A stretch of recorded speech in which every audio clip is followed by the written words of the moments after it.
अस्सलामुअलैकुम वरहमतुल्लाहि वबरकातुहू। अऊज़ु बिल्लाहि मिनश्शैतानिर रजीम।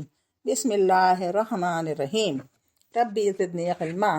अल्लाहुम्मा सल्लि अला मुहम्मद व अला आलि मुहम्मद। आज सीरतुल नबी में नबुव्वत से पहले मोहम्मद सल्लल्लाहु अलैहि वसल्लम की सीरत के बारे में ज़िक्र है।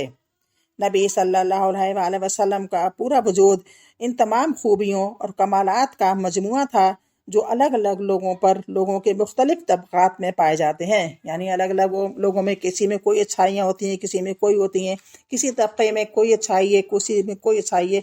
वो सारी मिलाकर मोहम्मद सल्लल्लाहु अलैहि वसल्लम में ये सीरत में मौजूद थी।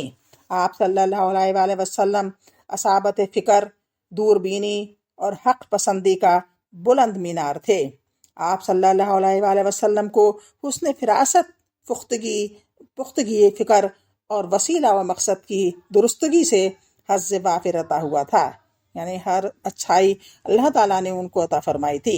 आप सल्लल्लाहु अलैहि वसल्लम अपनी तवील खामोशी से मुसलसल गौर व खौज, दायमी तफ़कीर और हक़ की कुरेद में मदद लेते थे। यानी वो ज़्यादातर खामोश रहा करते थे और सोचते रहते थे हक़ के बारे में। तो उनको हर वक्त ये नहीं है कि हर बातें कर रहे हैं फालतू की, उन्होंने कभी कोई फालतू की बातें नहीं करी, बल्कि खामोशी से हर बात के बारे में सोचा। आप सल्लल्लाहु अलैहि वसल्लम ने अपनी अक्लमंदी और रोशन फितरत से ज़िंदगी के सहीफ़े, लोगों के मामलात और जमातों के अहवाल का मुताला किया। सब के बारे में उन्होंने मालूमात की, उसके बारे में गौर व फिक्र किया हर एक के बारे में। और जिन खराफात में ये सब लत पत थी, यानी जो जो बुराइयां इन लोगों में थी, इनसे सख्त बेजारी महसूस की। चुनाचे आप सल्लल्लाहु अलैहि वसल्लम ने इन सब से दामन कश रहते हुए, यानी इनसे बिल्कुल अलहदा रहते हुए, पूरी बसीरत के साथ अक्लमंदी यानी पूरी अक्लमंदी के साथ लोगों के दरमियान ज़िंदगी का सफ़र तय किया। यानी लोगों का जो काम अच्छा होता उसमें शिरकत फरमाते, वरना अपनी मुकर्ररा तन्हाई की तरफ पलट जाते। अगर कोई काम अच्छा करते तो उनमें तो शरीक होते, वरना वो तन्हा ही रहते। चुनाचे आप सल्लल्लाहु अलैहि वसल्लम ने शराब को कभी मुंह न लगाया, आस्तानों का ज़बिया न खाया। यानी जो वो लोग ज़बिया करा करते, ज़िबा करा करते थे, कहीं पर जाकर मन्नतें माना करते थे और उनको जानवरों को ज़िबा करते थे, उसका कभी ज़बिया न खाया। और बुतों के लिए मनाए जाने वाले त्योहार और मेलों ठेलों में कभी शिरकत न की। आपको शुरू ही से इन बातिल माबूदों से इतनी नफरत थी कि इनसे बढ़कर आपकी नज़र में कोई बुरी चीज़ न थी। हत्ता कि लात व उज़्ज़ा की कसम सुनना भी आपको गवारा न था। उस ज़माने में लात व उज़्ज़ा जो उनके बुत थे, उनकी कस्में खाई जाती थीं, लेकिन आपको पसंद न था। इसमें शुबा नहीं कि तकदीर ने आप पर हिफाजत का साया डाल रखा था। चुनाचे जब बाज़ दुनियावी ख्वाहिश के हुसूल के लिए नफ्स के जज्बात आगे आते, या बाज़ नापसंदीदा रस्म व रिवाज की पैरवी पर तबीयत आमादा होती, तो अल्लाह के हुक्म से रुकावट बन जाती। इब्ने असीर की एक रिवायत है कि रसूल अल्लाह सल्लल्लाहु अलैहि वसल्लम ने फरमाया, अहले जाहिलियत जो काम करते थे, यानी जाहिलियत के ज़माने में जाहिल लोग जो काम करते थे, मुझे 2 दफ़ा के अलावा कभी इनका ख्याल नहीं गुजरा। लेकिन इन दोनों में से भी हर दफ़ा अल्लाह ताला ने मेरे और इस काम के दरमियान रुकावट डाल दी। इसके बाद फिर कभी मुझे इसका ख्याल न गुजरा, यहाँ तक कि अल्लाह ने मुझे अपनी पैगंबरी से मुशर्रफ फरमा दिया। हुआ ये कि जो लड़का बालाई मक्का में मेरे साथ बकरियां चराया करता था, इससे एक रात मैंने कहा, क्यों ना तुम मेरी बकरियां देखो और मैं मक्का जाकर दूसरे जवानों की तरह वहाँ की शाबाना किस्सा गोई की महफिल में, यानी जो उनकी महफिलें होती थी, किसी की या किस्सा गोई की या शायरी की, तो उसमें शिरकत करूं। उन्होंने उस लड़के से कहा। इसने कहा ठीक है।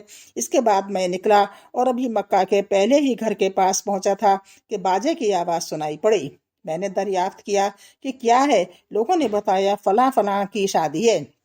मैं सुनने बैठ गया और अल्लाह ने मेरा कान बंद कर दिया और मैं सो गया। फिर सूरज की तमाशत से ही मेरी आँख खुली। जब सूरज निकला तभी मेरी आँख खुली और मैं अपने साथी के पास वापस चला आया।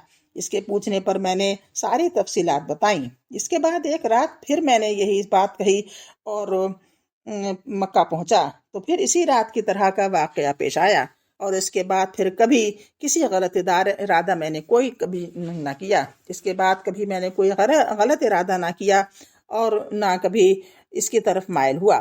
صحیح بخاری میں حضرت جابر بن عبداللہ سے مروی ہے کہ جب کعبہ تعمیر کیا گیا تو نبی صلی اللہ علیہ وآلہ وسلم اور حضرت عباس رضی اللہ عنہ پتھر ڈھو رہے تھے۔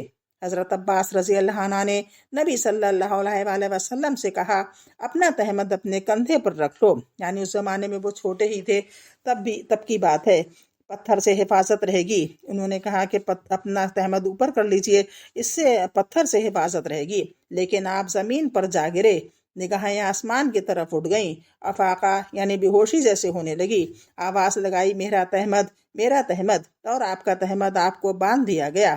ایک روایت کے الفاظ یہ ہیں کہ اس کے بعد آپ نے کبھی تہمد نہ اتارا اور نہ آپ کا تہمد کسی نے اترا دیکھا۔ نبی صلی اللہ علیہ وآلہ وسلم اپنی قوم میں شیریں کردار، فاضلانہ اخلاق، بہت اچھا اخلاق اور کریمانہ عادات، بے انتہا عادات کے اچھے لحاظ سے ممتاز تھے۔ چنانچہ آپ سب سے زیادہ بامروت، سب سے خوش اخلاق، سب سے معزز ہمسایہ، یعنی ان کے ہمسایہ بھی وہ بہت اچھے تھے اپنے پڑوسیوں کے لیے، سب سے بڑھ کر دور اندیش، سب سے زیادہ راست گو، سب سے زیادہ نرم پہلو، سب سے زیادہ پاک نفس،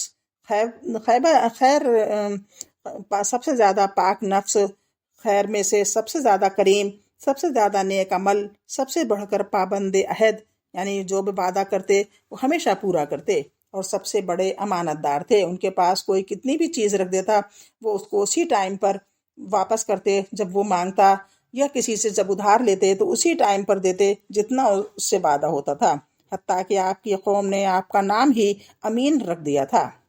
انہوں نے نام تو امین رکھ دیا، لیکن جب انہوں نے محمد صلی اللہ علیہ وسلم نے اسلام کی طرف بلایا تو سب ادھر ادھر ہو گئے، کیونکہ آپ احوال صالح اور خصال حمیدہ کا پیکر تھے،